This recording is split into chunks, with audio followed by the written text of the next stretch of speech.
Hello everyone.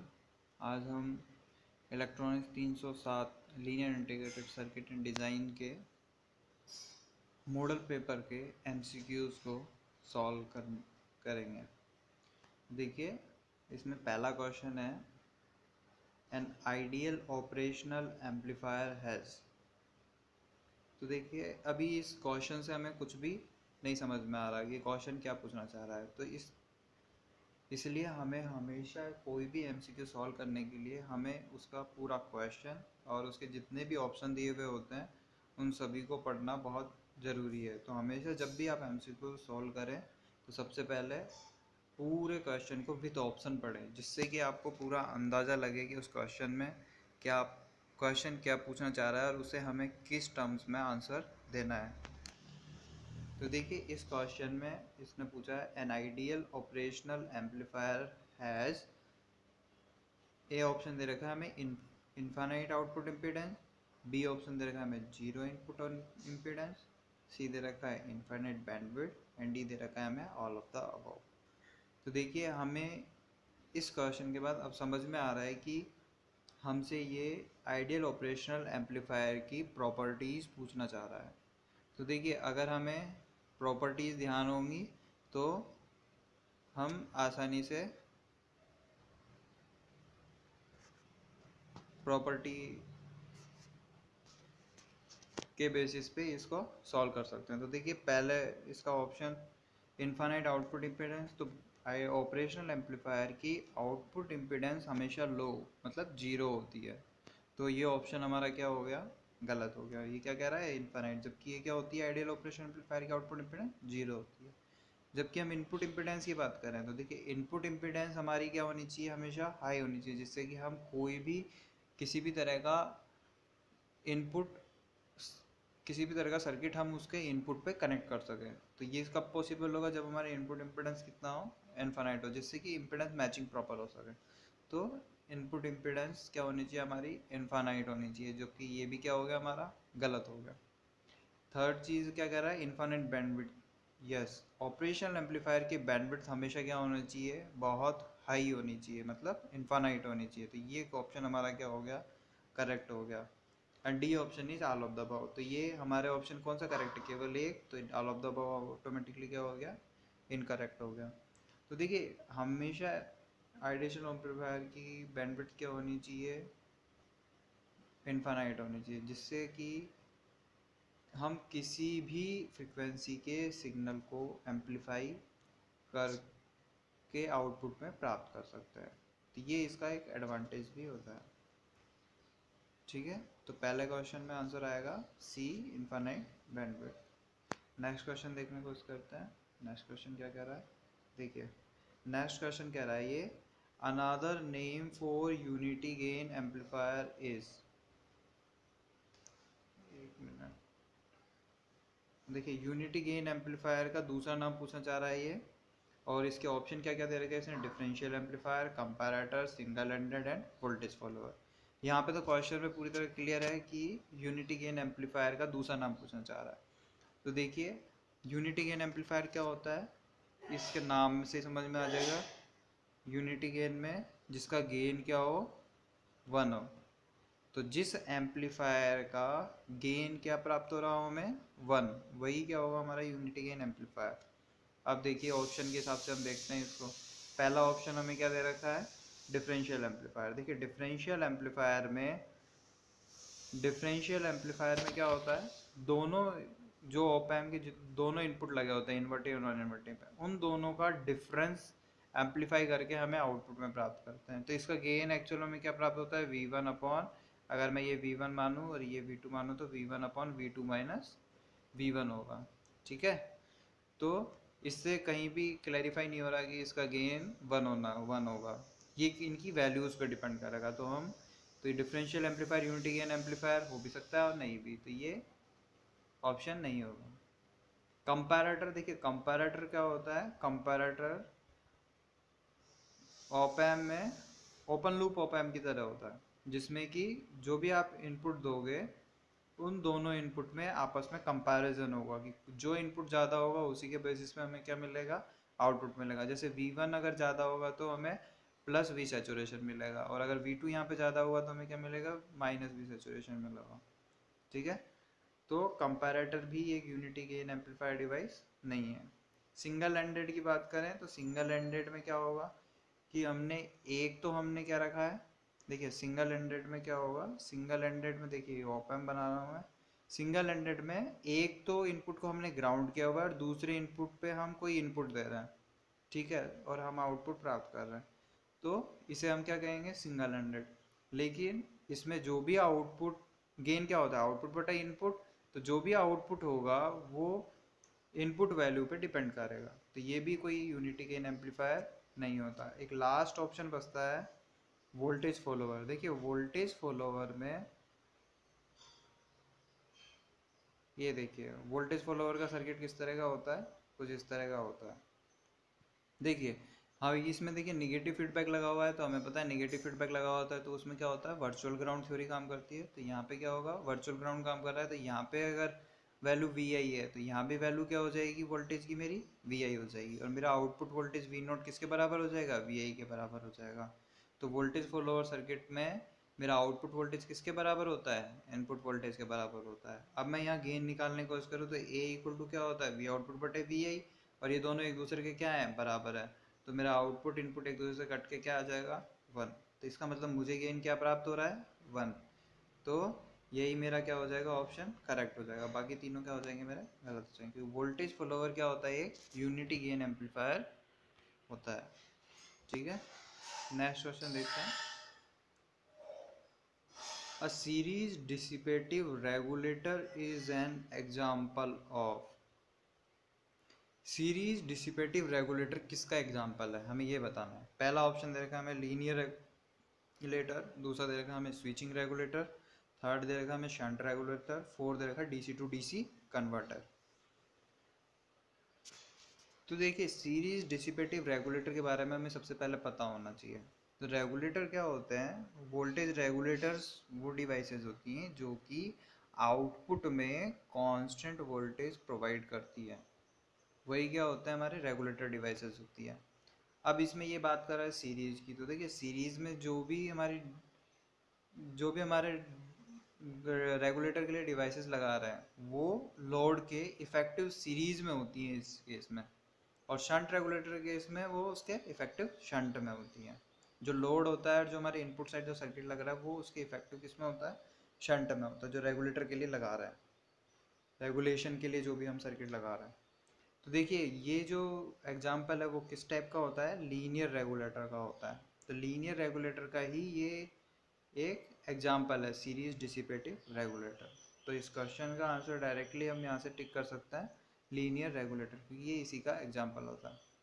देखिए switching regulator क्या होता है, इसके बारे में भी हम थोड़ा जानना चाहेंगे। तो देखो स्विचिंग रेगुलेटर में क्या होता है, ये स्विच करके एवरेज वैल्यू को मेंटेन करने की कोशिश करता है। मीन्स आउटपुट डीसी वैल्यू बनानी है हमें कांस्टेंट, तो उसके लिए स्विचिंग रेगुलेटर्स में एक्टिव डिवाइसेस लगी होती हैं जो कि इनपुट को, जो कि आउटपुट में अगर कुछ चेंज होता है तो उसको स्विच वो पॉजिटिव और निगेटिव ले जाके एवरेज वैल्यू मेंटेन करने की कोशिश करता है, जिससे कि ये रेगुलेशन प्रोवाइड करता है।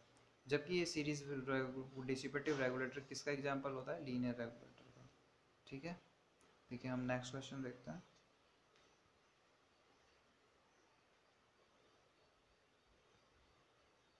Next, what is the output waveform. देखिए सेकेंड, हाँ देखिएगा आउटपुट तरंग क्या है। तो देखिए ये हमें सर्किट दिया हुआ है, इस सर्किट में वो हमसे आउटपुट वोल्टेज की वेवफॉर्म का टाइप पूछना चाह रहा है। देखिए आउटपुट वेवफॉर्म क्या है, उसने ऑप्शन में दे रखा है sine wave, square wave, sawtooth wave, triangular wave. ठीक है, अब हमें पूरी तरह समझ में आ गया इस क्वेश्चन में, ये हमसे आउटपुट वेव का टाइप पूछना चाह रहा है कि वो किस तरह की वेव है, साइन वेव है कि स्क्वायर वेव है, सॉटूथ वेव है, ट्रायंगुलर वेव। तो इसके लिए हमें इस सर्किट का नॉलेज होना थोड़ा सा ज़रूरी है कि ये किस टाइप का एक सर्किट है। ठीक है, तो इस सर्किट में देखिए इस सर्किट की हम पहचान कैसे कर सकते हैं, इसमें देखिए एक कैपेसिटर लगा हुआ है, कहाँ पे, फीडबैक पाथ में, और इनपुट साइड में एक रजिस्टर लगा हुआ है, और इनपुट वोल्टेज आ रही है, और ये किस टाइप का फीडबैक दे रखा है, नेगेटिव फीडबैक सर्किट है।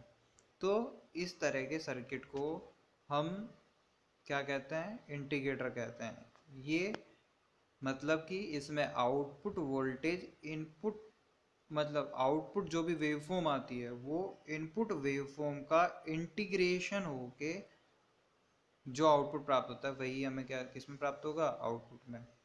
मीन्स जो भी इनपुट वोल्टेज होगी उसका इंटीग्रेशन करके ये हमें आउटपुट में प्राप्त होगी। ठीक है, तो हमें इनपुट में क्या दे रखी है, स्क्वायर वेव। देखिए इस वेव फॉर्म से हम समझ सकते हैं पीरियड बराबर है और प्लस माइनस चल रहा है, तो ये कौन सी हो गई, एक स्क्वायर वेव हो गई। अब देखिए स्क्वायर वेव मैं किस पे दे रहा हूँ, इंटीग्रेटर पे, तो मेरा आउटपुट क्या होगा ये मुझे बताना है। ठीक है, यहाँ तक क्वेश्चन क्लियर हुआ। अब देखिए मुझे इनपुट दे रखा है स्क्वायर वेव और सर्किट दे रखा है मुझे किसका, इंटीग्रेटर का, और मुझे क्या बताना है, आउटपुट वेव बतानी है। ठीक है, तो देखिए स्क्वायर को जब इंटीग्रेट करते हैं तो हमें क्या प्राप्त होती है, ट्रायंगुलर वेव। और फिर भी अगर समझ में नहीं आया तो देखिए ये देखिए यहाँ पे क्या है, ये कांस्टेंट वोल्टेज है, कांस्टेंट वोल्टेज आ रही है इस टाइम पीरियड में। कांस्टेंट वैल्यू का जब आप इंटीग्रेशन करते हो विद रेस्पेक्ट टू टी करोगे, यहाँ पे देखिए कांस्टेंट कुछ भी मान लीजिए, यहाँ पे जैसे v वैल्यू है और कांस्टेंट का dt के रेस्पेक्ट में करोगे तो क्या प्राप्त होगा v, और इंटीग्रेशन dt का क्या हो जाएगा t।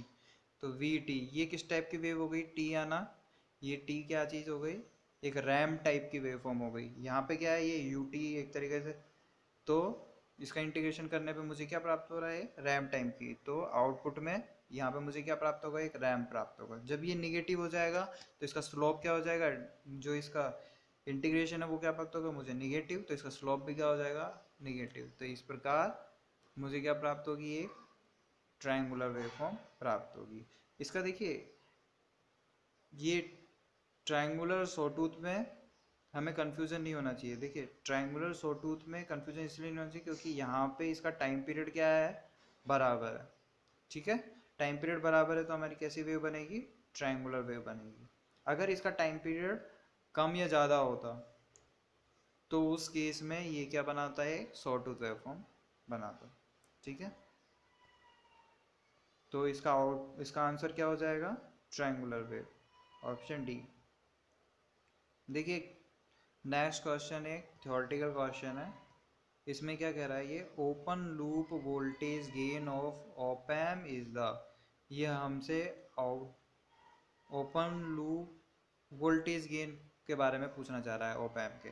तो ऑप्शन क्या क्या दे रखा है इसने, external voltage gain the device is capable of, internal voltage gain the device is capable of, most controlled parameter same as ACL, ACL means close loop voltage gain की बात हो रही है यहाँ पे। और यहाँ पे देखिए ये मोस्ट कंट्रोल पैरामीटर, मतलब कि हम क्या इस पैरामीटर की हेल्प से पूरी तरह से ऑप एम्प को कंट्रोल कर सकते हैं, मीन्स सबसे ज़्यादा भागीदारी होती है इसकी। थर्ड बी ऑप्शन में ये कहना चाह रहा है क्या ये इसके इंटरनल वोल्टेज गेन के बराबर ही है जो डिवाइस का होता है, क्या ये एक्सटर्नल वोल्टेज गेन के बराबर है जो डिवाइस का होता है। तो हमें इन ऑप्शन में से बताना है कि ओपन लूप वोल्टेज गेन किसके बराबर है। तो open loop voltage gain device के इंटरनल वोल्टेज गेन के बराबर होगा जो कि डिवाइस के द्वारा हमें प्राप्त होगा। देखिए क्लोज लूप ओपन लूप तो अलग हो गए, तो ये तो गलत हो गया। मोस्ट कंट्रोल पैरामीटर, तो ये मोस्ट कंट्रोल पैरामीटर नहीं होता। तो अब बचते हैं हमारे पास दो ऑप्शन, इसमें से एक्सटर्नल और इंटरनल के बारे में पूछ रहा है। तो ये देखिए ओपन लूप हो रहा है, इसमें कोई भी हमें फीडबैक नहीं दिया हुआ है, इसलिए हम यहाँ पे जो इंटरनल वोल्टेज गेन होगा उसी के बराबर ये क्या प्राप्त होगा, हमें ओपन लूप वोल्टेज गेन प्राप्त होगा। ठीक है, अब नेक्स्ट क्वेश्चन देखते हैं। देखिए नेक्स्ट क्वेश्चन में दे रखा है ये कैसा सर्किट है। इसमें ऑप्शन दे रखा है हमें, लो पास फिल्टर दे रखा है, हाई पास फिल्टर दे रखा है, बैंड पास फिल्टर दे रखा है और बैंड स्टॉप फिल्टर दे रखा है। तो हमें इस सर्किट को देखकर ये पहचानना है कि ये किस तरह का सर्किट है, हमें ये किस तरह का फिल्टर सर्किट है ये। तो देखिए इस तरह के सर्किट के लिए हमें देख के हमें डरना नहीं है बिल्कुल भी कि ये इतना बड़ा सर्किट आ गया अब कैसे सॉल्व होगा। तो इस तरह के सर्किट को सॉल्व करने के लिए बहुत सिंपल टेक्निक यूज़ करनी चाहिए। देखिए मैं इसको पूरा सॉल्व मैथमेटिकली ना करके आपको इसको सॉल्व करना समझाऊंगा कि इसको इस तरह के ऑब्जेक्टिव क्वेश्चन को कैसे सॉल्व किया जाता है। देखिए, इस तरह के ऑब्जेक्टिव क्वेश्चन को सॉल्व करने के लिए जो हमारे ये कैपेसिटर और रजिस्टर का एक सर्किट, कॉम्बिनेशनल सर्किट बनाया हुआ है, कॉम्बिनेशन करके एक सर्किट बनाया हुआ है। तो देखिए हम इसमें क्या कर रहे वाले हैं, सी के लिए देखिए हमें पता है एक्स इक्वल टू क्या होता है 1/j⍵c। तो देखिए हम क्या करेंगे, एक बार लो फ्रिक्वेंसी यानी एफ इक्वल टू 0 पे इसकी पोजीशन देखेंगे, और high frequency F equal to infinite पे इसकी पोजीशन निकालेंगे, और उसके बेसिस पे हम इसको आइडेंटिफाई करने की कोशिश करेंगे। देखिए पहले मैं इसमें रखता हूँ एफ,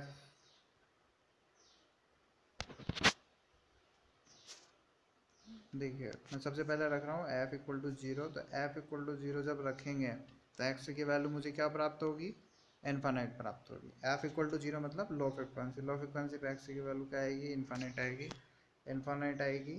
तो इसका मतलब ये यहाँ से क्या हो चुका है, ओपन हो चुका है, और ये भी यहाँ से क्या हो चुका है, ओपन हो चुका है, हो गया। तो इसका मतलब ये देखिए ये पूरा सर्किट यहाँ से ये डिस्कनेक्ट हो चुका है पूरा का पूरा, ठीक है।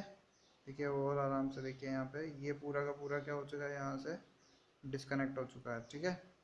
अब मेरे पास क्या बचता है, ये आर के थ्रू और ये वाला सर्किट, और ये भी एक दूसरे से अभी कनेक्टेड है। तो इसका मतलब देखिए वी इन से यहाँ पे जो भी वैल्यू आएगी वोल्टेज डिवाइडर के थ्रू, वो वैल्यू यहाँ पे अपियर हो जाएगी, और वो मुझे कहाँ मिलेगी, आउटपुट में। तो एक तरीका का वो क्या बन गया, इन्वर्टिंग एम्पलीफायर। तो इसका मतलब मुझे क्या आया, आउटपुट में कुछ वैल्यू प्राप्त होगी, हाँ होगी। तो जब एफ इक्वल टू 0 है तो मुझे वी आउटपुट प्राप्त हो रहा है, हाँ हो रहा है, ठीक है। सिमिलरली अब मैं बात करूँ एफ इक्वल टू इन्फानाइट पे, ठीक है। तो देखिए एफ इक्वल टू 0 पे मुझे आउटपुट प्राप्त हो रहा है, ठीक है। और जब मैं बात करूँ एफ इक्वल टू इन्फानाइट पे, तो देखिए क्या होगा, एफ इक्वल टू इन्फानाइट पे क्या होता है, X equal to one upon J omega C, X equal to 1/j⍵c। तो देखिए जब f इक्वल टू इन्फानाइट होगा, ये इन्फानाइट कर दिया मैंने, तो x की वैल्यू क्या आएगी, 0। तो इसका मतलब इस कैपेसिटर का रिएक्टेंस क्या प्राप्त होगा, मुझे 0 प्राप्त होगा, मतलब एज ए शॉर्ट सर्किट की तरह बिहेव करेगा। तो ये क्या हो चुका मेरा, शॉर्ट हो चुका, ये यहाँ से भी क्या होगा, शॉर्ट होगा। तो ये कंपोनेंट हट गया मेरा यहाँ से, क्योंकि शॉर्ट होने से ये बेकार हो गए।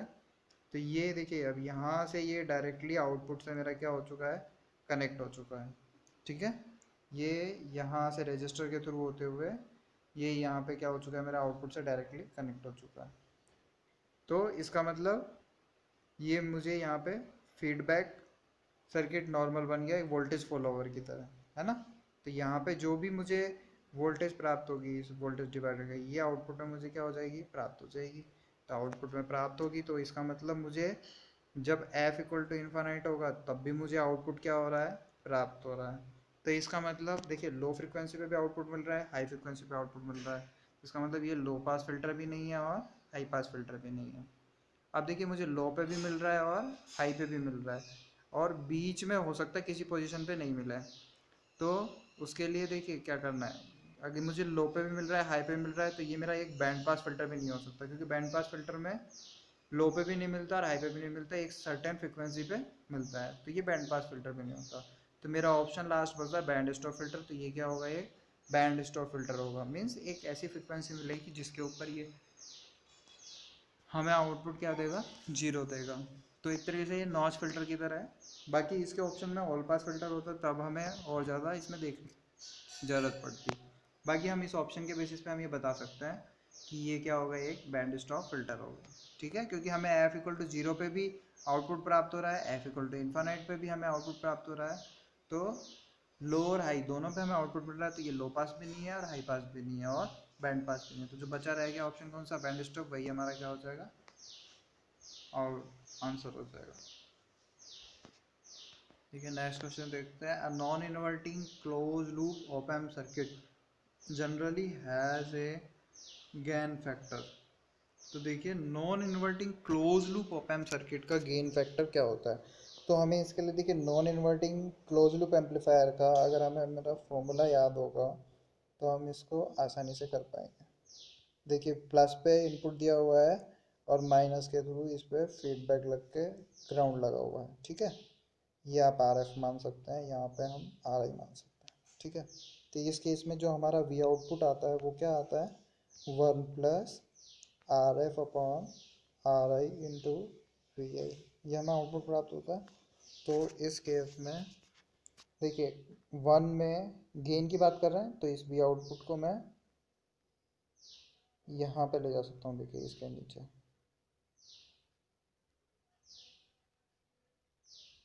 देखिए मैं यहाँ पे इसके नीचे ले गया ये, एक सेकेंड, तो वी आउटपुट बटे वी आई इक्वल टू मेरा क्या हो गया, ये 1 + आर एफ अपॉन आर आई, ये फॉर्मूला होता है इसका गेन का। देखिए इससे ये प्रूव हो जाता है। देखिए आर एफ अपॉन आर आई की कुछ भी वैल्यू हो तो जनरली ये वैल्यू, ये किसी में पूछा जनरली ये वैल्यू क्या होगी, पॉजिटिव होगी, वो हमेशा क्या होगी, 1 से में कुछ ऐड होगी वैल्यू, तो हमेशा इसकी अगेन की वैल्यू क्या प्राप्त होगी हमें, 1 से ज़्यादा। तो ऑप्शन बी क्या हो जाएगा हमारा, करेक्ट हो जाएगा, > 1, क्योंकि एक में आप कुछ भी पॉजिटिव जोड़ेंगे तो हमेशा एक से क्या होगा, ज़्यादा होगा, ठीक है। तो ये जनरल केस की बात हो रही है। नेक्स्ट क्वेश्चन देखने की कोशिश करते हैं। देखिए नेक्स्ट क्वेश्चन में ये कह रहा है, in order for an output to swing above and below a zero reference the open circuit requires. देखिए ओपन क्वेश्चन में क्या पूछना चाह रहा है, ये ओपन सर्किट को इन सभी में से क्या रिक्वायर होता है जिससे कि आउटपुट जीरो के ऊपर मतलब पॉजिटिव वैल्यू और जीरो के नीचे बिलो मतलब नीचे मतलब निगेटिव वैल्यू भी हमें प्राप्त कर सके, मतलब हम जीरो के ऊपर पॉजिटिव वैल्यू और निगेटिव वैल्यू में स्विंग, मतलब हमें पॉजिटिव वैल्यू भी प्राप्त हो रही हो, निगेटिव वैल्यू भी हमें प्राप्त हो रही हो, तो उसके लिए हमें क्या ज़रूरत है। देखिए एक रेजिस्टिव फीडबैक नेटवर्क की नहीं, ये डिफाइन नहीं कर सकता कि एक केवल एक फीडबैक नेटवर्क होने से हमें पॉजिटिव वैल्यू प्राप्त होगी कि नेगेटिव, क्योंकि ये तो इनपुट पे डिपेंड करने वाला है। जीरो ऑफसेट नहीं, ये भी नहीं हो सकता। वाइड बैंडविड्थ से हम डिसाइड नहीं कर सकते कि उसमें स्विंग कैसा रहेगा। बैंडविड्थ से तो केवल ये देख सकते हैं कि हर फ्रिक्वेंसी पे जितने भी रेंज में वो बैंडविड्थ होगी उस रेंज में हमें आउटपुट ओपन गेन हमें प्राप्त हो जाएगा। लेकिन ये जो निगेटिव एंड पॉजिटिव वैल्यू है यही हमें ज़रूरत होती है। देखिए ऑप एम्प के लिए हमें पॉजिटिव और निगेटिव वैल्यू दोनों की ज़रूरत होती है, जब भी वो हमें आउटपुट में स्विंग प्राप्त करेगा, ठीक है। तो इसमें हम पॉजिटिव और निगेटिव सप्लाई कौन से लगाते हैं, प्लस वीसीसी और माइनस वी, उसी के बेसिस पे ये क्या करता है। नेक्स्ट हम देखते हैं लास्ट वन। देखिए दिए गए सर्किट में गेन कम हासिल करने के लिए किया जा सकता है। देखिए इसमें हमें क्या करना है, गेन कम हासिल करना है। तो पहले तो इस सर्किट को देख के हमें समझ में आना चाहिए कि वी आउटपुट क्या होगा। यहाँ पे वी आउटपुट हमें प्राप्त होगा minus are F upon R आई। ये हमसे गेन की बात कर रहा है तो हमें गेन भी निकाल देंगे। गेन की फॉर्मूला में मतलब ये minus are F upon R आई होता है इसका गेन, ये हमें पता है। देखिए ये क्या दिया हुआ है, एक इन्वर्टिंग एम्पलीफायर का गेन क्या होता है, minus are F upon R आई, ये आपको पता होना चाहिए कि ये गेन होता है। अब हम ये पूछ रहा है ये गेन की वैल्यू कम होने के लिए हमें क्या क्या कर सकते हैं। एक तो पहला ऑप्शन दे रखा है इनपुट वोल्टेज का आयाम को कम कर दें। देखिए इनपुट वोल्टेज के आयाम को आप कम कर देंगे तो आउटपुट वैल्यू भी आपकी कम हो जाएगी, तो आपका गेन ओवरऑल कम होगा। नहीं, ओवरऑल कम नहीं होगा क्योंकि ये भी कम हो रहा है तो वो भी कम हो रहा है, तो रेशियो क्या हो जा रहा है, वो कम हो जा रहा है। फीडबैक रजिस्टर का मान बढ़ाने से, देखिए ये रहा फीडबैक रजिस्टर, इसकी वैल्यू अगर आप बढ़ा दोगे तो ये वैल्यू भी क्या हो जाएगी, बढ़ जाएगी। ये जो माइनस है इस पर ध्यान मत देना, ये क्या कर रहा है, 180 डिग्री फेज शिफ्ट दे रहा है केवल, ठीक है। वैल्यू किससे डिसाइड हो रही है, आर एफ अपॉन आर आई से। अगर आप इसको बढ़ा दोगे तो हमारा जो आर एफ को बढ़ा दोगे तो हमारा वोल्टेज गेन क्या हो जाएगा, बढ़ जाएगा। तो ये ऑप्शन भी पॉसिबल नहीं है। इनपुट रजिस्टर का मान बढ़ाना, अगर आपने इनपुट रजिस्टेंस की वैल्यू बढ़ाई तो देखिए डिनोमिनेटर में कुछ वैल्यू बढ़ाओगे तो टोटल वैल्यू क्या हो जाएगी, कम प्राप्त होगी। तो ये ऑप्शन सही है, क्योंकि फीडबैक रजिस्टर को आप हटा दोगे तो ये क्या बन जाएगा, एक ओपन लूप कॉन्फ़िगरेशन बन जाएगा। फिर उस केस में तो आपको प्लस और एक माइनस, मतलब प्लस भी सेचुरेशन और माइनस भी सेचुरेशन ही प्राप्त होगा, तो वो भी पॉसिबल नहीं है क्योंकि उससे तो गेन बढ़ जाएगा। तो इनपुट रजिस्टर का मान बढ़ाने से केवल हम, तो ऑप्शन इसका करेक्ट क्या हो जाएगा, सी, जिससे कि हम इसकी वैल्यू क्या कर सकते हैं, कम कर सकते हैं, गेन की वैल्यू को कम कर सकते हैं।